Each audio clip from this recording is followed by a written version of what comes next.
Greetings, fellow Windows 11 users. Are you tired of the blinding brightness of the Facebook interface? Well, you're in luck. In today's tutorial, we'll show you how to enable the highly sought-after dark mode on Facebook right here on your Windows 11 device. By enabling dark mode on Facebook, you can not only reduce eye strain, but also enhance the overall visual appeal of your browsing experience. Before we begin, we would appreciate it if you hit that like button. To turn on dark mode for Facebook in Windows, just click on the downward-facing arrow in the upper right section of Facebook. Click on Display and Accessibility. Find dark mode under the settings, then turn it on. Your Facebook pages will appear with a black background instead of white.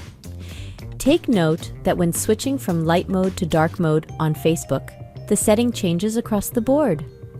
Every page, including Messenger, will feature the dark UI automatically. Thank you for watching our tutorial on enabling dark mode on Facebook for Windows 11. We hope you found it helpful in enhancing your browsing experience.